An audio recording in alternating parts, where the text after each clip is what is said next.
क्या नहीं जानता है, वो सब जानता है। इंसान छुपाता है तो किससे छुपाता है? अपने आप से, अपने आप को छुपाता है।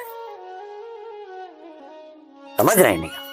भगवान से कुछ नहीं छुपा है, नहीं छुपा, वो तो हमारे अंदर ही, वो तो अंदर ही है और हम सब भगवान के अंदर ही बैठे हैं। जी। राधे राधे साथियों, जय श्री कृष्णा, जय श्री राम। स्वागत है आप सभी का संत सेवा यात्रा यूट्यूब चैनल में। आज हम आए हैं ऐसे दिव्य तपस्वी संत के पास जो गुप्त एकांत में रहकर तपस्या करते हैं और आज तक किसी को कैमरा के माध्यम से दर्शन नहीं दिए, किसी कैमरा के सामने वो आए भी नहीं। हमने बहुत ही प्रार्थना करी, बहुत ही इंतजार करा इस घड़ी का, इस पल का, इस टाइम का। तो आज महाराज जी की कृपा से ही हम महाराज जी से सत्संग लेंगे और ऐसे दर्शन शायद आपने कभी भी नहीं करे होंगे। आज महाराज जी के हम आपको दर्शन करा रहे हैं और चलिए लगे रहिए और साथियों देखते रहिए संत सेवा यात्रा यूट्यूब चैनल को। हमारी टीम बहुत ही प्रयास करती है और संतों के चरणों से आपको जोड़ने की कोशिश करती है। आइए साथियों।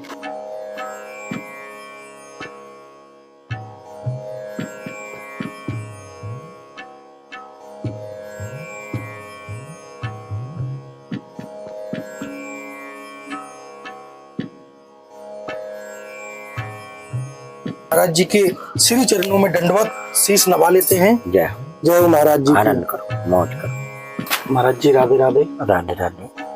महाराज जी आपको शुभ नाम कहा है महाराज? मेरा शुभ नाम बाबा आनंद दास त्यागी। आपके गुरु महाराज का नाम? श्री श्री 108 बाबा लालजी शरण दास जी महाराज। जय हो महाराज। धन्य है आप जैसे संतों, आप जैसे साधुओं को, आप जैसे साधुओं की, संतों की ही कृपा से जो मनुष्य पापी मनुष्य भी इस पृथ्वी पर रह रहे हैं महाराज। ये बात एकदम सत्य है। तो प्रभु आपका जन्म स्थान कौन सा है महाराज? मेरा जन्म स्थान पानी घाट। पानी घाट? हाँ, पानी घाट, आजाद पानी घाट। अच्छा। तो प्रभु एक सबका एक सपना होता है कि हर किसी का कि हमारे शादी हो, बाल गोपाल हो, हमारा परिवार हो। तो महाराज जी ऐसा देखो, किसी पे तो भगवान की कृपा होती है भाई, जन्म से ही साधु पैदा होता है, छोटे से के बेचारी भगवान के प्रति मन लगता रहता है। तो महाराज जी ऐसा आपका क्या विचार हुआ, क्या आपने ये वैराग्य लिया, ऐसा आपका क्या मन हुआ प्रभु? मेरा मन ऐसा ही हुआ कि मैं पढ़ता था, 7 क्लास में पढ़ रहा था, लेकिन हमारी वो पढ़ाई जो हमको पढ़ाया जा रहा था वो मेरी समझ में नहीं आता था। जी महाराज। हाँ, इमला लिख के लाओ, सवाल लगा के लाओ, ये सवाल क्यों नहीं किया। इधर से संस्कृत पढ़ाते थे और हिंदी पढ़ाते थे। पृथ्वीराज चौहान कौन था, वो फलाना कौन था, पर ये मेरी समझ में नहीं आता था। मेरा जो पढ़ने का मन था, जो मेरी आत्मा कह रही थी, वो पढ़ाई हमको उस स्कूल में नहीं मिला। अच्छा। हाँ जी। तो मैं उस स्कूल को छोड़ दिया और ठाकुर जी की कृपा से मैं गुरु शरण में आ गया, मथुरा, वृंदावन। जी महाराज। और मुझको ऐसा लगा कि जैसे ये मेरा वृंदावन बहुत पहले से ही छूट गया था, अब दोबारा से मिला है। उस वृंदावन को देख के हम ऐसा लगा कि जैसे कि हर मंदिर को मैं जानता हूँ। इसका दरवाजा इधर है, इसका गेट इधर है, इसका ठाकुर जी इधर है, इसका ठाकुर। मैं जिधर सोचता था, मेरे को सपने में जो वृंदावन दिखता था, वो हकीकत वृंदावन जब मैं देखा तो हमारे को आनंद हो गया भगवान का दर्शन करके, मन गदगद हो गया। हाँ। फिर मैं, हमारे जो गुरु जी थे जो तपस्या करते थे, मैं उनको देख के और मेरा भी मन ऐसा हुआ कि मैं भी तपस्या करूं। मेरे गुरु ने मुझसे पूछा कि लाला, पहले तो 1-2 साल तो उन्होंने कुछ पूछा ही नहीं। मैं इधर उधर वृंदावन घूमता था, हर मंदिर में जाना और भगवान का दर्शन करना और मत्था टेकना और प्रसाद लेना और फिर चल देना और अगले मंदिर में फिर घुस जाना, वहां का दर्शन कि राधा रमन बिहारी कैसे हैं, कि बिहारी जी कैसे हैं, कि गोविंद बिहारी कैसे हैं, मैं सबका दर्शन करता था। केसी घाट पर गंगा स्नान करता था। मेरा मन आग लगी आकाश में, झरझर गिरत अंगार, जो ना होते संत जन तो जल जातो संसार। जय हो महाराज, जय हो। इसलिए उन संतों को देख के और मेरा मन ऐसा किया कि ये साधु ही है जो कुछ है। फिर मेरे गुरु ने मुझको पूछा, लाला भजन करेगा या अपने घर जाएगा? मेरी बच्चापन की आयु थी, 7 क्लास में बच्चा पढ़ता है तो वो कितना बड़ा होता है? करीब वही 10 साल। हाँ, 14-15 साल। 14-15 साल। हाँ, 10-12-14-15 साल का था जी महाराज। उस समय पर। मैं अपने गुरु की शरण में आ गया और गुरु ने हमको जो बताता गया मैं अपनी उस क्रिया को करता गया। गुरु ने कहा कि झाड़ू लगाओ तो मैं झाड़ू लगाया। गुरु ने कहा गोबर लाओ धोने पे चौका लगाओ तो मैंने चौका लगाया। गुरु अवज्ञा नहीं किया, गुरु का वचन का पालन किया। जो वहां सत्संग होता था गुरु की शरण में, वो सत्संग सुनने के लिए मैं तरसता था। वहां पर हमने वो पाया, जो पढ़ाई हमको पढ़नी थी वो हमको मिल गई। बस उस पढ़ाई को पढ़ने लगे, जो गुरु ने बताया वो मानने लगे। नहीं तो संसार में हमारे को कुछ अच्छा नहीं लगता था। ये संसार हमारे लिए बेकार था। जब से गुरु कृपा हुई, भगवान के सानिध्य में आया, जब से आनंद हो। वैसे प्रभु, आजकल के जो स्कूलों में पढ़ाई हो रही है वो हकीकत में हमारे जो धर्म के अनुसार नहीं हो रही है। जबकि पहले हमारे गुरुकुल होते थे। हाँ जी, संत ही पढ़ाया करते थे जी बच्चों को। जी हाँ, ये गुरुकुलों में संत ही पढ़ाया करते थे। संत ही पढ़ाया करते जी। आज वो गुरुकुल खत्म करके ऐसी पढ़ाई पढ़ाने लगे हैं। उस पढ़ाई से डिग्री प्राप्त कर सकता है, संस्कार और ज्ञान प्राप्त नहीं कर सकता। ज्ञान पढ़ लेगा, वो किताबों में पढ़ लेगा, टीवी में देख लेगा, फोन में देख लेगा, लेकिन उसको ग्रहण नहीं कर सकता है। ये तो सिर्फ गुरु कृपा से, भगवान की कृपा से होता है। जिस पे गुरु की कृपा होती है उसको ये कर्म मिलता है। हमको कभी ख्याल भी नहीं आया कि हमको शादी करना है, कि ब्याह करना है, कि हमको क्या करना है। उस दुनिया में हमारे लिए उस ख्याल ही नहीं आया। तो आपने 15 वर्ष की आयु में अपना घर, हाँ जी, हाँ जी, हाँ जी, हाँ जी। उसके बाद आपका कभी दिल नहीं करा मैं नहीं, कभी नहीं। हम तो नफरत और करते हैं, आज भी नफरत करते हैं। हम उस परिवार से मिलना नहीं चाहते। जैसे बहुत से नहीं, वो माता से मिलने चले नहीं, वो माता पिता हमारे बचपन में ही हम छोड़ चले आए। जब फिर उसके बाद खत्म हुए, हम आज तक देखने नहीं गए। हमारे लिए तो हमारे माँ पिता जो है सो मेरा गुरु है।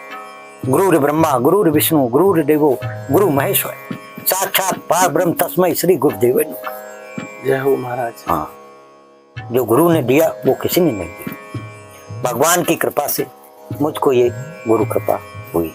जब इस मरम को हम भी ऐसे कहते थे, कैसे कर लेंगे भजन, ये होगा कैसे होगा, कैसे नहीं होगा, लेकिन नहीं, एक दृढ़ विश्वास। जब ठाकुर जी के ऊपर आप बैठ जाएंगे तो आपको उस कर्म को मन लगेगा। एक भगवान का नाम इतना मीठा है जिसको मैं बता नहीं सकता। आप लेके तो देखो, उस पर कृपा नहीं है, वो उसका नाम लेता नहीं है। मिश्री से भी ज्यादा मीठा है। कोई मिष्ठान में इतना स्वाद नहीं है जितना स्वाद भगवान के नाम में है। ये बात सत्य है महाराज। हाँ। ये कहावत है बड़े बुजुर्गों की, संतों की कहावत है, कोई तन दुखी कोई मन दुखी। आपके खाने से हम दुखी, खाने से आपके खिलाने से मेरा मन गदगद नहीं होगा। नहीं, आप 56 भोग ले आते हमारे लिए तो वो सब बेकार थे। हमने अपना सत्कर्म कर लिया, वो हमारे सारी मिठाइयों से भर गया पेट। समझ रहे हैं? सारे पकवान मेरे अंदर आ गए। हर चीज भगवान के नाम में है जो कुछ है। उमा कहूं मैं अनुभव अपना, बिन सत हरि भजन जगत सब सपना। सपना। जय हो। बिना भजन के सोना है संसार जगत में प्राण। भगवान कहते हैं, ये पार्थ मैंने मानव जन्म तुमको हीरा दिया। ये पार्थ कहते हैं मानव को। भगवान कहते हैं, ये पार्थ मैंने मानव जन्म तुमको हीरा दिया, तुमने व्यर्था गमाया तो मैं क्या करूं। इसलिए कुछ कृपा हो गई भगवान की, ठाकुर जी की, जिससे मैं अपने गुरु की सानिध्य में आ गया और गुरु ने हमको जो पढ़ाने लगा वो हम पढ़ने लगे। जो गृहस्थी है, जैसे माता बहन भाई कोई भी, तो उनको ये नहीं पता गुरु किस प्रकार बनाना चाहिए और कैसे गुरु का सत्कार करना चाहिए जिससे गुरु प्रसन्न हो। जब तक भगवान की कृपा नहीं होगी, जब तक गुरु कृपा नहीं हो सकती है। पहले भगवान के सानिध्य में जाना पड़ता है। भगवान की भक्ति करना पड़ता है। भगवान ही बताते हैं कि ये गुरु है, भगवान ही मिलाते हैं गुरु को, अन्यथा कोई गुरु नहीं मिला सकता है। हाँ जी। और जिसपे गुरु कृपा हो जाए उसको ऐसा बताते हैं, हमारी संत समाज ने हमको ऐसा बताया, संतों ने, कि जिसपे गुरु कृपा हो जाती है उसको भवसागर पार करने की, यानी लख 84 पार करने की कोई आवश्यकता नहीं पड़ती। ऐसा ग्रंथ बता रहा है, हमारे संत समाज बता रहे हैं, हमारे गुरु ने हमको ऐसा सिखाया है। इसलिए हमने सोचा कि अपने भगवान के ही जो सानिध्य में रहना चाहिए, समझते हैं? हाँ, तो भगवान एक वो है जो संसार का पालन करता है, उसका भक्त बनना बहुत मुश्किल होता है। कई कई जन्म निकल जाते हैं लेकिन उसका दर्शन नहीं होता है। और जिस पे दर्शन हो जाएगा जिस समय भगवान का, वो हर वक्त हर समय पर सर्वव्यापक है। कौन कहता है कि भगवान सुनते नहीं है? सब सुन रहे हैं। दिन और रात, चांद और सूरज और हम सबको बनाया, धरती, वो क्या नहीं जानता है? वो सब जानता है। इंसान छुपाता है तो किससे छुपाता है? अपने आप से, अपने आप को छुपाता है। समझ रहे नहीं? भगवान से कुछ नहीं छुपा है, नहीं छुपा, वो तो हमारे अंदर ही, वो तो अंदर ही है। और हम सब भगवान के अंदर ही बैठे हैं जी। मानो सोचता है मैं इस धरती पर बैठा हूं, मैं जो कर रहा हूं भगवान जानता ही नहीं है। कोई हमको देख नहीं पा रहा है तो हम ये इसकी चीज उठा रहे हैं, हमको कोई नहीं देख रहा है, लेकिन हम इसको घर ले जा रहे हैं, लेकिन वो सब कुछ देख रहा है। इसलिए भगवान से कुछ नहीं छुपा है, ये सृष्टि उसके अंदर बसी हुई है। समझ रहे ना? वो अंतर्यामी है, घट घट के वासी है। हम जितना उनका वर्णन करें उतना थोड़ा है।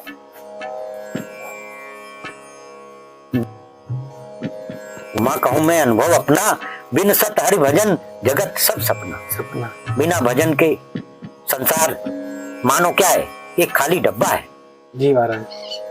वो क्या है? एक खाली डब्बा में हो जाता है ना, घी निकाल लिया और डब्बे को ढक्कन लगा दिया और उसके अंदर कुछ नहीं है।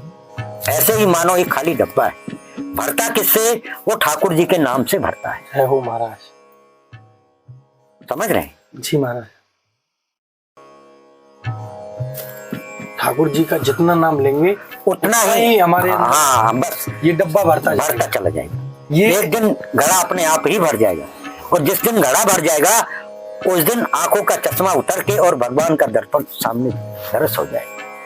हाँ, जब ये वो मतलब आखिरी का धन है। हाँ, जो हम इसको लेके जाएंगे। हाँ, भगवान के मानव के अंदर दृढ़ विश्वास होना चाहिए कि आखिर वो परमपिता परमात्मा है कौन जिसको मैं पाना चाहता हूँ। ये मूर्ति नहीं है, वो एक अलग दृश्य है। एक राम वो है जिसको दुनिया ने देखा, एक राम वो है जिसको किसी ने नहीं देखा। जी, उनके रूप की कोई व्याख्या भी नहीं कर सकता। राधे तुम बड़ी भागनी, कौन तपस्या कीन, तीन लोग तारो तरन सब तेरे याद। ये गौलोक धाम में सिर्फ राधे राधे होती है। राधा एक शक्ति है, भगवान एक स्वरूप है। शक्ति और स्वरूप जिस समय मिल जाते हैं उस समय भगवान का आनंद हो जाता है। समझ रहे हैं? आत्मा जैसे एक मानव से मानव मिलके एक आत्मा को संतुष्टि कर लेता है सत्संग से।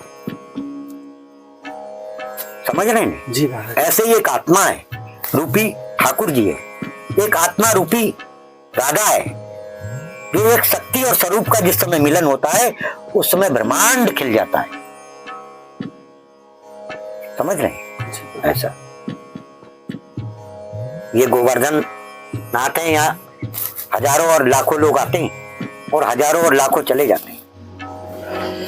भगवान से पूछा, हे प्रभु आपने इतना बड़ा गोवर्धन पर्वत कैसे उठाया? तो भगवान ने कहा कि कुछ माखन को बल बढ़ो, कुछ गिरवर करी सहाय। कुछ माखन को बल बढ़ो, हे भैया मैंने तो इन ब्रज गोपिन को माखन खाए हो, लूट लूट के खाए हो, इनके घर में चोर चोर के खाए हो, तो माखन खाओ ना तो वहां को बल बढ़ो। कुछ माखन को बल बढ़ो और कुछ गिरवर करी सहाय, और मैंने राधा जी की कृपा से मैंने गिरवर लिए उठाए। जय हो महाराज। भगवान जो कार्य करते थे वो राधा जी की कृपा से करते। महाराज जी ने अभी बहुत ही सुंदर दोहा बोला कि कछु माखन को बल भड़ो कछु गोपन करी सहाय, श्री राधा जी की कृपा से मैंने गिरवर लियो उठाए। तो सब राधा रानी की कृपा है। और साथियों, वृंदावन के वृक्ष को मरहम न जाने कोई, डाल डाल और पात पात पे राधे राधे होए। ब्रज मंडल के जितने वृक्ष हैं, पशु पेड़ पक्षी और जितने भी हैं, सब देवताओं के रूप में यहाँ तपस्या कर रहे हैं। तो ये बड़ा ही, ये करील और कांटे भी जो आप देख रहे हैं, जिसमें करील है, कांटे लग जाते हैं, ये एक ऋषि है। जी महाराज। हाँ, जिसको कुछ ये कांटे इसलिए बनाया है, इसने बनाए गए कि इसको कोई छू न सके, इसलिए भगवान ने करील कांटों में ही भजन किया। समझ रहे हैं? ये ब्रज का मरम है। जहाँ करील नहीं होगी, कांटे नहीं होंगे, वहां ठाकुर जी नहीं होंगे। उन्होंने भजन ही ठाकुर जी ने करील और कांटों में किया। महाराज जी, मैं देखता हूँ गिरिराज जी गोवर्धन पर्वत की तलहटी में पेड़ों की जो कुछ वहाँ के पेड़ कुछ अलग है। अलग है, अलग है, अलग है। समझ रहे हैं? सही बात। हाँ, लेकिन अपना अपना रूप और मानने का छवि अलग है। भगवान ने हम सबको बनाया तो उसके पास कितने साथी हैं, इतने साथी हैं कि जिसको हम संसार में देखो, सारे संसार में अलग अलग प्रकृति की मूर्तियां मिलेंगी, लेकिन एक जैसा कोई नहीं मिलेगा। उसमें सेम एक जैसा नहीं होगा, कुछ ना कुछ फर्क जरूर होगा। ये भगवान की लीलाएं। महाराज जी, आप इस कुटिया पर रहते हो, यहाँ आपको बहुत ही आनंद की अनुभूति होती होगी, क्योंकि आपको यहाँ गिरिराज जी के भी दर्शन होते हैं। नहीं, ये रास मंडल है भगवान का जी। ये सामने लुकलुकदाऊ जी का मंदिर है, और ये जो भूमि आप देख रहे हैं, यहाँ भगवान का रास होता था पहले। अच्छा। हाँ, ये सब रास मंडल की लीला जगह है। 7 कंदरा स्वर्ग समाना, जहाँ तपस्वी धरते ध्यान। ये जो आप गिरिराज जी में देख रहे हैं, यहाँ 7 कंदराएं, ये ऋषियों की जगह है, जहाँ ऋषि भजन करते हैं। आज से नहीं, पहले पुराने युगों से करते चले आ रहे। 7 कंदरा स्वर्ग समाना, जहां तपस्वी धरते ध्यान। आज भी वो 7 कंदराएं मौजूद हैं, जिनमें आज का आदमी घुस नहीं सकता उस कंदरा के सामने। अंदर वो बताया गया गुफासी हैं उसके अंदर। जी महाराज। छोटा सा गुफा है और अंदर जाएंगे तो बहुत बड़ा दरबार। 7 कंदराएं हैं इसके अंदर आज भी। समझ रहे हैं आप? जी महाराज। तो हमने आपको पहले ही बताया कि गिरिराज जी है, ये ब्रज है, इसकी जगह जगह पर अलग अलग लीलाएं, हर जगह पर अलग अलग लीला किया भगवान। जी महाराज। लीला देखो, वहां तो उन्होंने मानव को जीना सिखाया। राम जी का जब द्वापर त्रेता में जब हुए, राम जी ने मनुष्य को जीना सिखाया कि इस प्रकार संकल्प रखना चाहिए, माता पिता की ऐसी आज्ञा माननी चाहिए। माता पिता के कहने से भगवान ने 14 बरस का वन काटा। सब दुखी है, जो नहीं करता है ना, वो जो माँ बाप की बात को नहीं मानता है, वो आज भी दुखी है। वो एक भटकती आत्मा है, सदा ही भटकता रहेगा। जो बच्चा अपने माँ बाप के आदर्शों पे चल रहा है, वो आज भी सुखी है। आज भी घर घर राम है, और आज भी घर घर रावण है। रावण मरा नहीं, आज भी घर घर रावण है। अहंकार ही रावण है।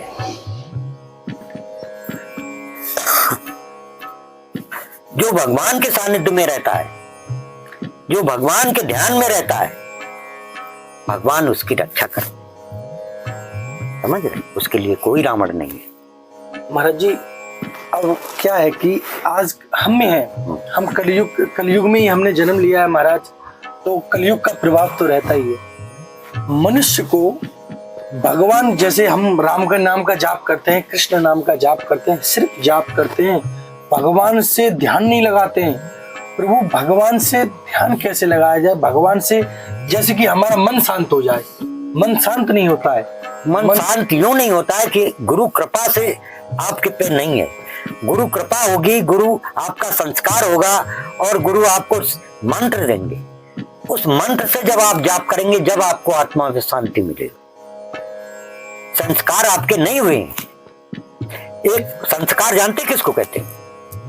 एक माँ अपन को जन्म देती है जी, माँ अपन को पालन पोषण करती है, माँ अपन को सब शुद्ध करती है, इतना बड़ा करती है, लेकिन मंत्र जब गुरु देता है ना तो वो कान में देता है जी। जो वो कान की सफाई करता है। जब वो गुरु कान की सफाई तुम्हारे कर देगा तो समझ लो मंत्र अंदर घुस जाएगा, वो फिर निकलेगा ही नहीं। अभी आपके पास कोरा कागज है, कुछ नहीं है आपके पास, मैंने बताया ना, मानो एक खाली डब्बा है। जी महाराज। वो समझ रहा है कि सिर्फ मैं मानो हूं, और बताने को कर्म प्रधान विश्व कर रहा का, जो फल बोए वही फल चाखा। जय हो महाराज, धन्य। कर्म बहुत बड़ी चीज है। कर्म अपने भविष्य को भी बदल देती है। हमारे भविष्य में लिख रहा है कुछ, और हम अगर उस कर्म को नहीं करेंगे तो वो हमारे जो कर्म में लिख रहा है वो हमको नहीं मिलेगा। समझ रहे हैं? तो महाराज जी जैसे अभी जैसे किसी ने गुरु नहीं बनाया तो वो किसी भी मंत्र का जाप करके भगवान का नाम ले सकता है? ले सकता है, किसी को भी जाप कर सकता है। अच्छा, जिसकी उसमें श्रद्धा। हाँ, श्रद्धा हो। ऐसे तो मंदिर इसीलिए बनाया गया है कि जो गुरु कृपा नहीं है तो मंदिर में जाके आप आहिस्ता से अपनी मन को शांति दे सकते हैं। भगवान का भोग लगा के आप अपने आत्मा को शांति मिल जाती है, क्योंकि भगवान का दर्शन एक ऐसी चीज है जो अद्भुत है। समझ रहे हैं ना? ऐसा ये अपना अपना मानने का भाव है, अन्यथा भगवान को भी लोग गाली देते हैं। वो समय का वो राक्षस है इस मानव योनि में जो ऐसा काम करता है, वो थोड़े दिन में उसका पतन हो जाता है। वो किसी न किसी झगड़े में ठाकुर जी जिस दिन उसका घड़ा भर जाएगा उस दिन अपने आप फूट जाता है। मानो क्या है, पानी का बुलबुला है, पानी में मिल जाएगा। मिल जाएगा। हाँ, अगर कुछ सत्य है वो एक ठाकुर जी है, बस, और कुछ नहीं है। अगर कुछ है आज भी, अगर सत्य है तो सिर्फ ठाकुर जी। अभी महाराज जी आपने धूना रमाया, धूने पे आपने बैठे, तो महाराज जी ये आप कब तक करते हो? गर्मी गर्मी करोगे या बारिश के मौसम में? जेठ के दशहरा तक। अच्छा, जेठ के दशहरा तक ही चलेगा। दशहरा पे शांत हो जाए, फिर बारिश आ जाए। तो ये संतों में बताया गया है धूना। हाँ, ये जैसे भगवान राम को 14 वर्षों का वनवास था, ऐसे ही एक साधु के लिए एक योग दिया जाता है जो 18 वर्ष में पूरा होता है। समझ रहे हैं ना? उस योग को जब वो पूरा कर लेगा तो उसकी एक तपस्या बन जाएगी। एक उसने अपना कोर्स कर लिया, जैसे बच्चा एक डिग्री तक पढ़ता है, समझ रहे हैं?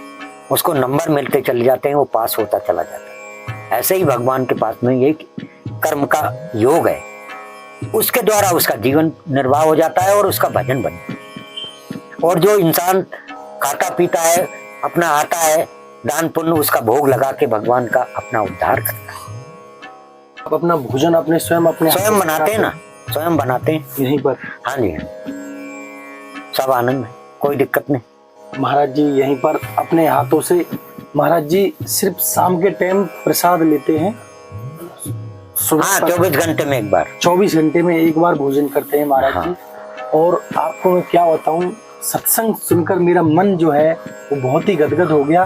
महाराज जी जब हम आए थे तो धूना पे बैठे हुए थे महाराज जी, तो महाराज जी के पास टाइम नहीं था, हमने यहाँ इंतजार करा। तो महाराज जी जब धूना रमा रहे थे तो यहाँ पे हम बैठे थे, इतना शांति वातावरण, मन बहुत प्रसन्न। और देखो महाराज जी की कुटिया जो है, बहुत ही धूप निकल रही है बाहर, फिर भी इतनी ठंडी है। महाराज जी कुटिया आपने अपने हाथों से ही बनाई क्या? बनाए, हमारे मिस्त्री ने बनाए। अच्छा, महाराज जी की कुटिया में बहुत ही आनंद की अनुभूति हो रही है। और यहाँ पर रामायण रखी हुई है। महाराज जी शायद आप रामायण का पाठ भी करते हो? रामायण हमारे होती है, हनुमान जी का मंदिर है। अच्छा जी, रामायण का पाठ। देखो आप जब हनुमान जी का जैसे मंगलवार को व्रत रहते हो, तो आप व्रत रहते हो तो भगवान हनुमान जी को खुश करने के लिए आप रामायण सुनाया करो। रामायण सुनने से हनुमान जी बहुत जल्दी प्रसन्न होते हैं। रामायण की रोज सुबह शाम पूजा होती है जी, रोज आरती पूजा होती है। यहाँ दिख रहा है मेरे को, ज्योति भी रखी हुई है। और गोपाल सहस्त्र नाम का भी पाठ चलता है यहाँ। और सब भगवान की कृपा है। एकदम अच्छा चलता है। हाँ। हाँ, कोई दिक्कत नहीं है। सिर्फ उनके नाम पर,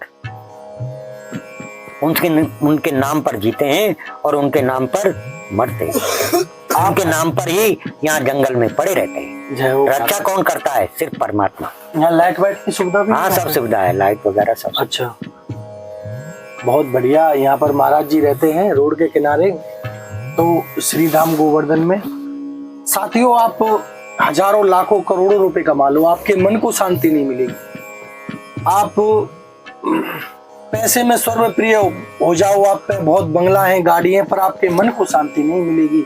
क्योंकि किसी ने, संतों ने कहा है, कोई तन दुखी, कोई मन दुखी, कोई धन बिन रहत उदास, थोड़े थोड़े सब दुखी और सुखी राम के दास। मैं तो ये कहता हूँ, जो संतों के जीवन में जो आनंद है वो आनंद कहीं नहीं है। इसी से मैं आपसे कहता हूँ बार बार कि संतों के चरणों में रहोगे तो फायदे में रहोगे और भगवान से मिले हुए रहोगे। क्योंकि कुछ टाइम निकालो, आपके पास कोई नजदीक संत हैं, उनके पास जाया करो। भगवान की चर्चा होगी तो धीरे धीरे भगवान से प्रेम होगा, प्रेम होगा तो प्रेम में भक्ति भी आएगी। तो इसीलिए रंगत बैठे संगत आवे, ज्यादा ना तो थोड़ी आवे। अगर आप संतों से सत्संग लेते रहोगे, संतों के पास जाते रहोगे, उनके चरणों में आप शीश नवाते रहोगे, तो मैं एक बात को अपने विश्वास के साथ आपसे कहता हूँ, भगवान को भी आपसे मिलने आना पड़ेगा। भगवान को आप एकदम पालोगे, एकदम एहसास कर लोगे, आपका जो मन है ना एकदम शांत हो जाएगा। आपको आप सुख में भी खुश रहोगे और दुखी में भी खुश रहोगे।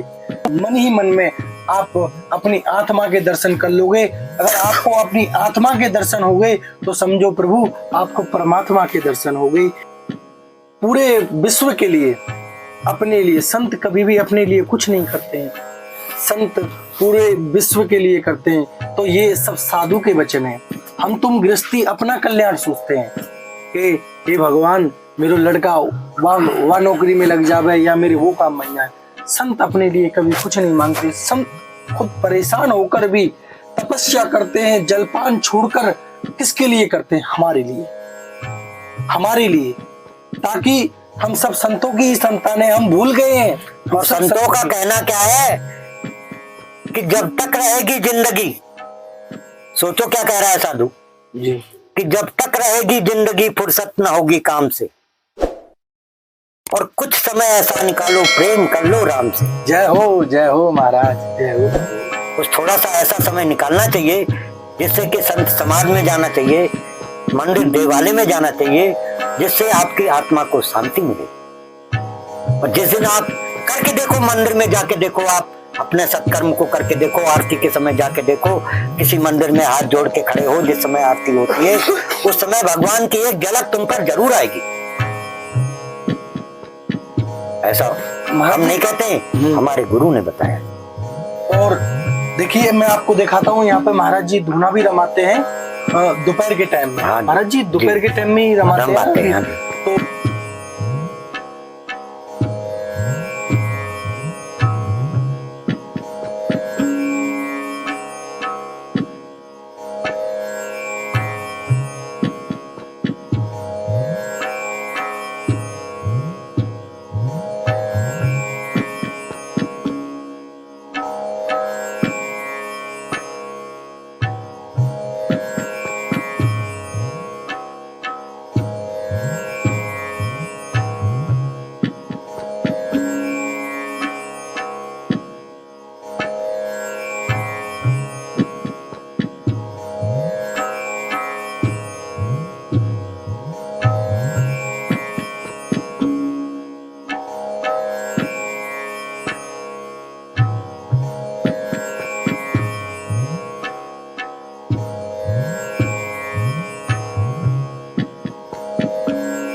तो हम आपको फिर मिलते हैं नेक्स्ट अगले सत्संग में। और जब तक देखते रहिए संत सेवा यात्रा यूट्यूब चैनल को। और आपसे मेरी एक प्रार्थना और होगी, हम बहुत ही मेहनत करते हैं, बहुत ही प्रयास के साथ, किसी को भी नहीं देखते हैं, ना धूप को, ना गर्मी को, ना सर्दी को। तो इसीलिए दोस्तों मेरा आपसे ये प्रार्थना होगी बार बार, हमारे चैनल को ज़्यादा से ज़्यादा सब्सक्राइब करें। संतों के चरणों में हम भी लगे हुए हैं। तो राधे राधे, जय श्री कृष्ण।